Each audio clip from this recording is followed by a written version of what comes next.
Holly Kovo from Fitting Fitness In. I'm a personal trainer and nutrition specialist, and welcome to Get Healthy with Holly. Today I'm here at Third Space Kitchen with Chef Eric Brown. Thank you for being on my show, Eric. Thanks for having me on your show. Yeah, and Awesome. for being here. So we're going to be talking about how what his company does, and it connects and builds community through social dining. I love that, especially now after the pandemic. People are just starting to get back in together, and it's a great way for people to socialize. Yeah, we're seeing that. We get so many phone calls from people saying, you know what, we have virtual teams or hybrid teams. We haven't been together before.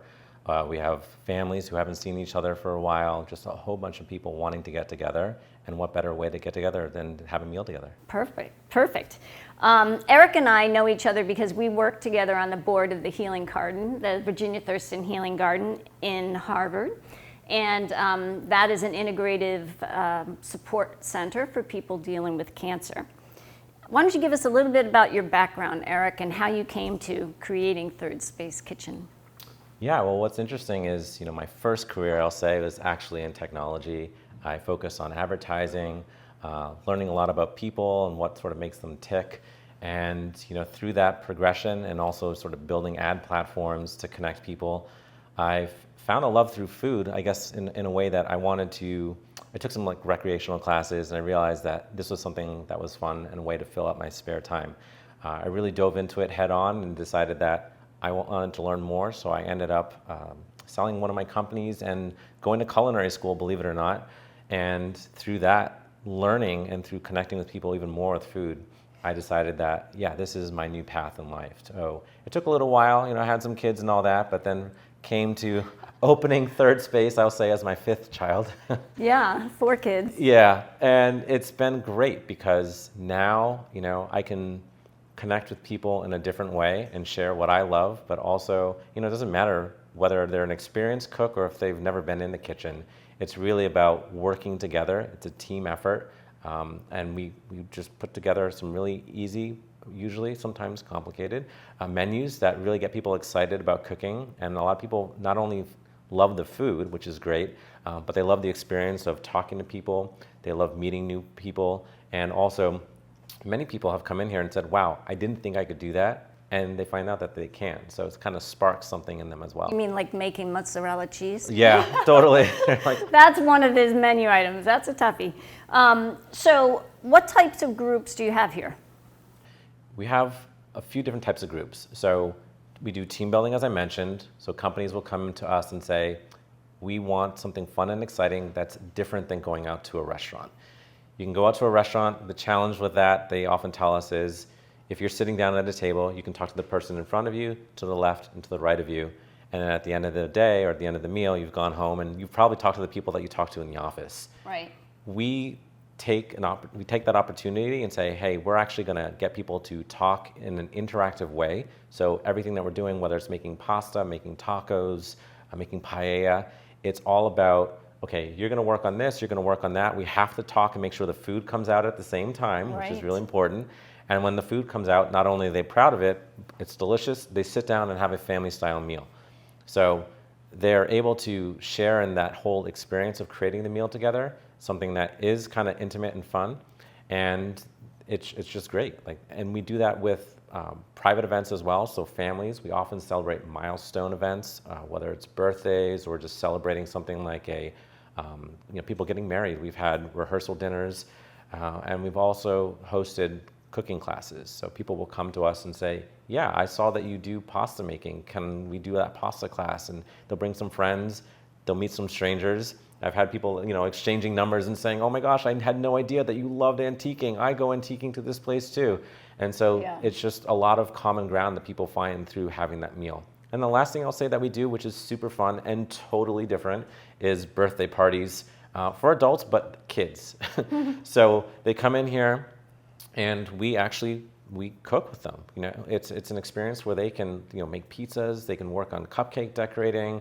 Some of the older kids will have a private class where they'll bring their friends and say, hey, we're going to put together a meal, and we make it really nice for them, put out real plates for them, and kind of have this grown-up experience. But kids of all ages can come in here, and whether they have skills or not, they're still able to work together, talk together, and just put together a meal that's really fun with our guidance. That would be great for college kids that are now moving into apartments and Yes. have never had to cook before. Yes, we get that request. Actually, in our other location, we're doing that right now, literally in parallel. There's a group that's getting together, and they are learning how to cook for the first time. So you have this location in Groton, Yes. Mass, and the other locations in Newton, Mass. Newton, Mass. Okay, so 2 locations. So really, yeah, you could do Lowell College. You could market something there. Anyway, and so what kind of foods are you making in these classes? It's a variety of stuff. We try to do approachable food. So I call us an event space that does cooking, not so much a cooking school, because I want people to feel like they look at the menu and they can say, either I've heard of that or I can identify with that. I'll take that class. Sometimes people will come to us for a private event and say, I want to do something totally out there, and that's totally fine too. So we've had Japanese-inspired meals, we've had Indian-inspired meals, we do Latin American, and then we do just things that might be a little bit more familiar, like things from the South or the North, like in terms of cooking from the United States, right? So different regional foods from here. So it's a lot of fun. We'll make pasta from scratch. We'll do raviolis. We'll do fettuccinis, but we'll also do like hand stretched pizzas and show people. Some of my chefs are really good at throwing it up. And also, I don't know if they do it on purpose, but it's fun in that they'll toss the pizza and of course it'll fall on the floor, right? And that kind of just reduces the anxiety around, Right. oh my gosh, am I going to drop the pizza? The Right. chef did it, and it's totally fine, right? And that's what we want. We want people to say, hey, it's just food. You learn. You Yeah. learn. Yeah.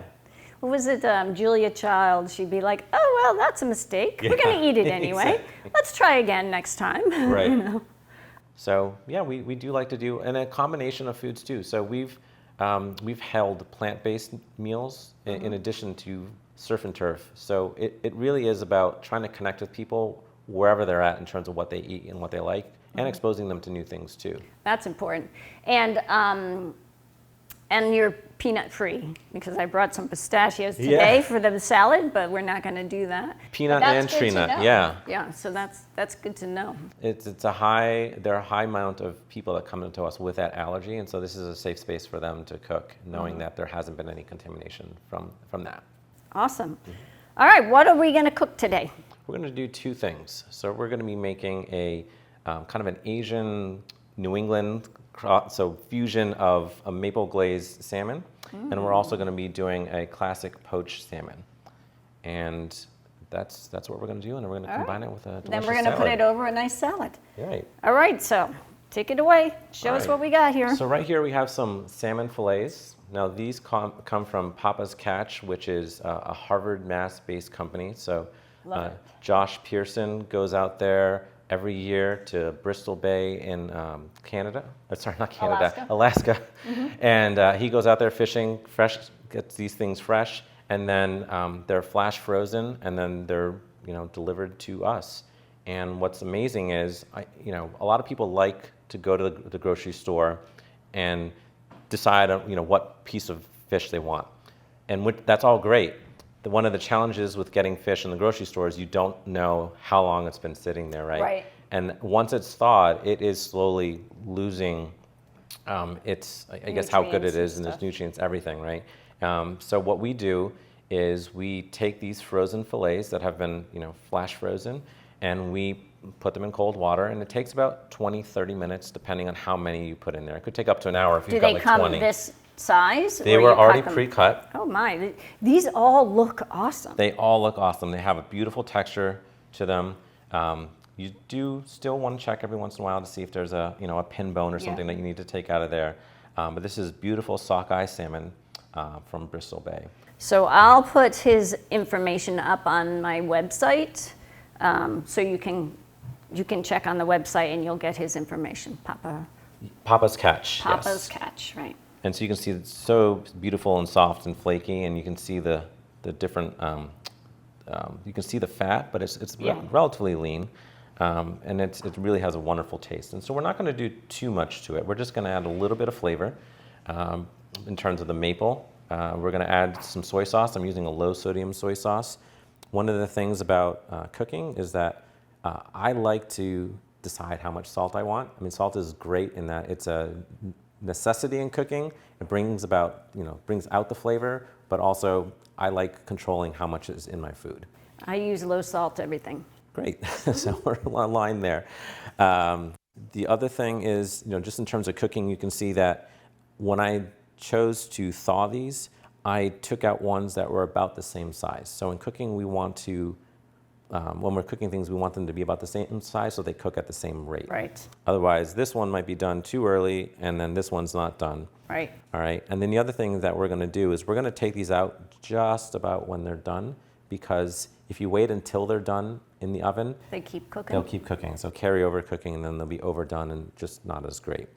All right, so we're gonna make a glaze in the bowl, and then we're gonna put these salmon fillets into this cooking vessel, and then we're gonna put it in the oven. It's at 400 convection, or you can do 425, just regular bake, depending on what your oven supports. So usually you just knock it down by 25 degrees in the convection oven, just to account for the air circulation. That's gonna increase the speed of the cooking. Okay. Yeah, and these are gonna come out in about 20 minutes, and that's that in terms of the baking. Now what we're gonna add is we have some maple syrup. We also have some low sodium soy sauce. We have some toasted sesame seed oil and some balsamic vinegar. And later, for those that like a little bit of spice, I don't tend to add this ahead of time because not everyone likes spicy food, but some sriracha, again, it's Asian inspired. So if you want to add a little heat to it, that's always a good compliment. All right. Okay. We have some garlic here that I'm also just going to chop up and then get into the bowl in there, and then it's going to also go along with our salmon. So I'm going to wash my hands. All right, great. So later on, we're going to put this on top of a bed of salad. And in my salad mix, I have kale, spinach, arugula, dark greens. All the dark greens are very high in nutrients, and they're high in vitamins, minerals, and fiber, which is great. And then I have some pomegranate, because I love to use vegetables and fruit that are in season, and pomegranate is our winter fruit. I love it. It's very colorful too. And we'll have some avocado. Avocados are great because they have a lot of potassium, folate, vitamin C, E, K, fiber, magnesium, beta-carotene, and omega-3 fatty acids. And those omega-3 fatty acids, which is also in the salmon, are going to help with your heart health, brain health, a lot of different places, a lot of different areas. And then we just have some cherry tomatoes. So we're gonna build the salad however we want. And then I have my favorite balsamic vinegar and some flaxseed oil that we can dress it with. So, yeah, also salmon is really good. It's high in protein, so it's a great food to eat if you're looking to do some weight loss, or if you want to have intake a lot of protein in one day.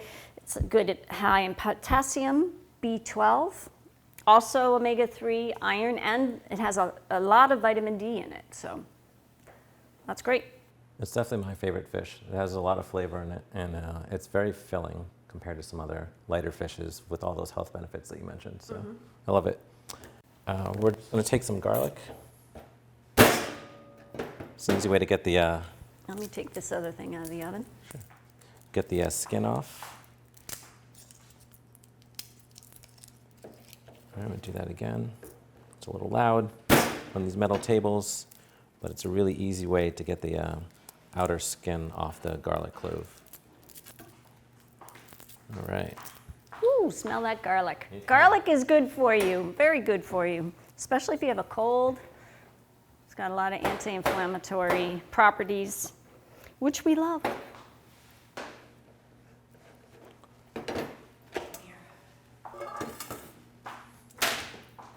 Those are big chunks. Yeah, so this may be a little too big, but this isn't a presentation item, so we don't care so much about uniformity, just as long as they're about the same size. All right, and we're gonna do a 1/4 cup of maple syrup here. So that's 2 ounces if you don't have a measuring cup.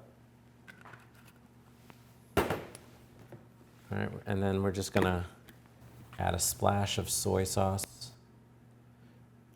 It's gonna give it a little bit of umami, so another flavor profile. The oil, this is a toasted sesame seed oil, so that's gonna give it a little bit of that additional Asian flavor, but also just be nice in terms of making sure that the fish doesn't dry out. And then the balsamic vinaigrette is gonna just give it a little bit of sweetness as well. It's a good complement to all these flavors. Oh, all of those together, nice. All right, I'm just gonna add Oh, another Moderna. a pinch of salt. All right, and a little bit of black pepper. All right, so now we've got our salmon fillets here. All right, and one of the good things here, so they've been out, they've been thawed, and then we also patted them dry so that there's not too much moisture on them. And then they've been draining a little bit, but they're actually, most of the excess water has come out of them already. So I'm just gonna put them into my cooking vessel here. I'm just gonna whisk up my ingredients here. Power off. All right, and then I'm just gonna cover the salmon. All right, and I have just a nice little silicone brush, so that's gonna make it so that I'm brushing the salmon, but I'm not damaging it. You wanna be very gentle with these salmon fillets so that you don't break up the meat. All right, and then we're just gonna pop this into the oven.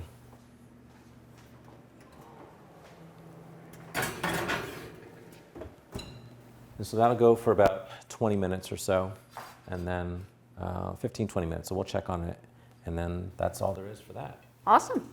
All right, what's next? What are we doing with this salmon? All right, we're just doing a simple poach. So what we did before with the maple glaze, this is a little bit more decadent. This is something that's still gonna taste just as wonderful and involves things that are less sugary, I guess. So maybe fewer calories, maybe a little bit better for you. So we have a vegetable stock here. And if you don't have a vegetable stock or broth at home, you can make something called a court bouillon, which is basically just a short stock is what it means, fast stock. And you can do that by just getting like 5 cups of water, just getting some carrots and some onions chopped up, maybe some leeks, and just really just put some vegetables into a pot and just simmer them for maybe 10, 20 minutes, just to get a little bit more flavor than just putting water and say lemon onto the salmon. So that's why we're using vegetable stock. It's just a little bit more flavor. You can use other stocks like a seafood stock if you wanted to as well, but this was just something that we had on hand, so that's what we're gonna use. And that's really what I like about cooking too, is that while recipes are great, to me, and it's easy for me to say, right, but they're a guide. So you should feel comfortable kind of using the ingredients and the flavors that you want, not necessarily sticking to what the recipe is 100% unless you're baking. Right, right. Baking is one thing. And never substitute margarine for butter when you're baking. Right. But I get creative with recipes as well. Yeah, it's fun. I'm like, oh, I don't want that, so I'm going to do this one instead. It's fun, and I think as you cook more, you learn more about what you like, or the people that you're cooking for, you learn about what they like. And so it's a lifelong thing that you can really enjoy. So now that we have our salmon inside of our pot, we are going to add a little bit of this stock. So it was already warmed. So you want it to be hot when you put it in there. Yeah, I've never done poached salmon, so I'm very interested in learning this.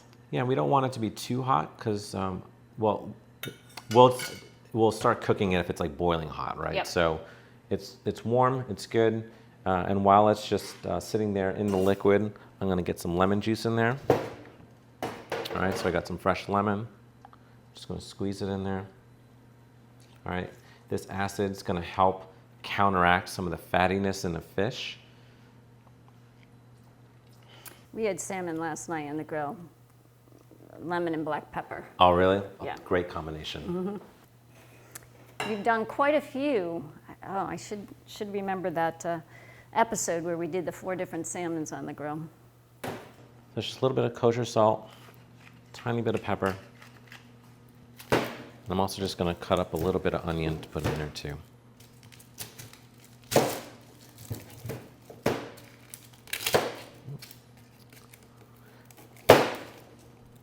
So I tell people when they're cutting round objects, you know, we want to get to a flat side. That's a safe side because it doesn't roll. Mm-hmm. When you're using a knife, if it's rolling, that's dangerous. So I just kept the root intact. That allows me to peel this off without my onion just falling apart on me. Just for the sake of time and making it easy, I'm just going to take that first layer off. All right, clear my space here. And it doesn't really matter what these look like so much. Because it's just for flavoring. Just for flavor. So just as long as they're small and broken up. And again, this is very similar to what you would do if you were making that court bouillon and you just had water. You're just adding some additional flavorings. All right, we can even chop it up smaller if we wanted to. It doesn't matter so much. And we're just going to cook this for about 20 minutes or so, very, very gently. So we don't want it boiling. So like on a medium? On a medium, yep. And we're going to do this on an induction cooktop, so it might be a little bit faster than if you're doing it on gas, for instance, because it's very efficient with cooking. Mm-hmm. So we're just going to turn it on. With a cover or no cover? Yep, we're going to do the cover. Okay. And so the cover will actually retain some of that heat and actually create like a steaming environment too. So it will gently cook the tops, which are not fully submerged. So now that that's on, we're just going to kind of set it. Not forget it, but we'll come back to it. Right, set it, don't forget it. All right, and that's really the poaching. So the poaching is just using a liquid and the heat that is generated to cook your protein. It's a very gentle way of cooking the protein without it being, you know, the heat's not too harsh on it. So it will stay intact, and when we take it out later, it'll still be intact and really flaky and delicious. Awesome. So the key is don't totally submerge it in the water, in the I like to broth. You can fully submerge it, but I like to leave it a little bit exposed and let some of that steam just kind of gently cook the top. Mm-hmm. Awesome. Mm-hmm. All right, so we'll clean this up and definitely. then we'll be ready to plate. Yes, we clean as we go. That's important. Yes, I like that as well. So. Nice. So we want to put it on top of the salad or on the side? I would do it on the side so it doesn't cook the greens. It would be too hot at this point. So let me put a little bit, let me build this. Yeah, we'll start with that. Give this a second to rest. Yep.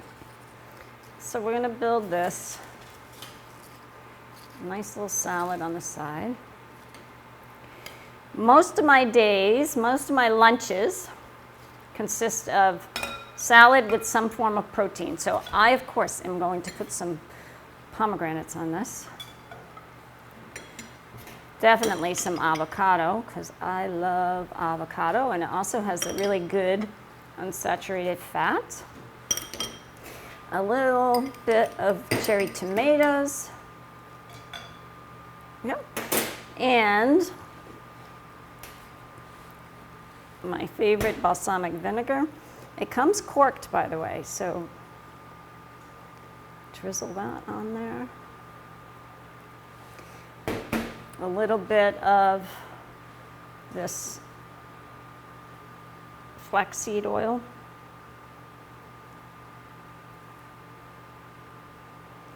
I don't do a lot of oil. All right.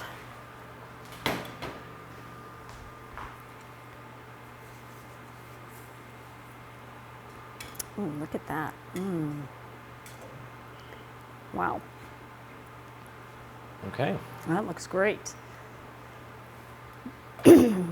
That's number one. So that is the baked salmon with a maple glaze. Yes, exactly. And then if you want, you can just take a little bit of this extra goodness here and just baste it a little bit here.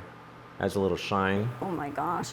That's very New England with the maple syrup, huh? Yes. The maple glaze. Love it. Look at how colorful that is. Very healthy meal right there. And it didn't take a long time to make. No, it didn't.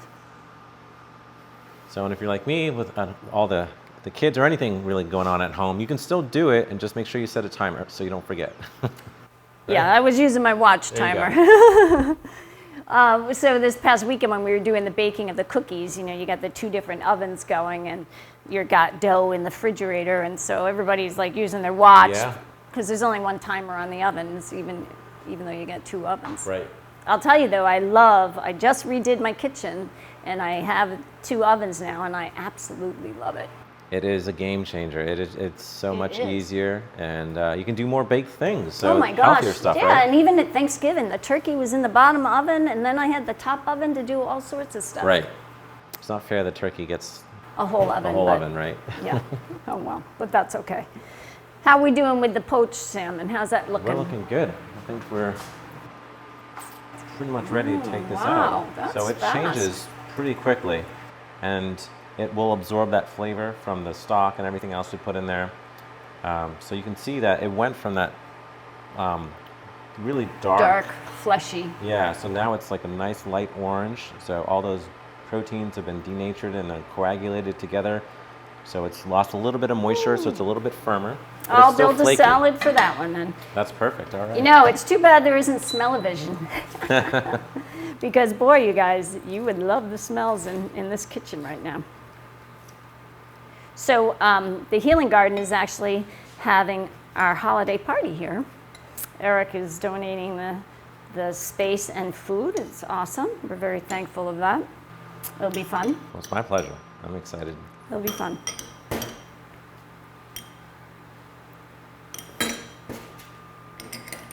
Should I put balsamic vinegar and oil on this one too? Yeah, I think so. I think Just it goes. want to make sure. It'll be a little contrast, but that's fine. You can experience them both. Yeah, this is just absolute favorite. So I learned about this balsamic vinaigrette or vinegar when we, my husband and I did a tour of Federal Hill in Providence.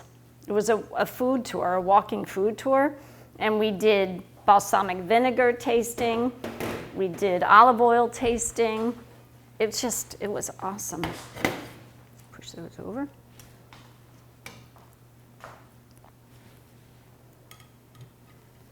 Look at that. Wow. Gorgeous. So these recipes we'll put up on my website. Eric's going to give me the recipes. We'll put them up on the website. I will also have the link to Third Space Kitchen on the website as well. And I just want to thank you so much for joining me on my show today, making these awesome salmons. Well, this was a lot of fun, so I appreciate you having me. I love showing people how to do simple things that are really flavorful as well. So you don't have to spend hours in the kitchen to get something flavorful. You just need to have really good ingredients and healthy ingredients and put them together, and it's fun. Right, and I really love that your motto is build community through social dining and eating, and it's really good now, especially, people just need to learn to socialize again. They do. It's amazing, especially young people, they'll have those social skills, and it's important. So this is wonderful. Thank you so much. And everything will be up on my website, so I'd like to thank you for joining us today, and we'll see you next time on Get Healthy with Holly.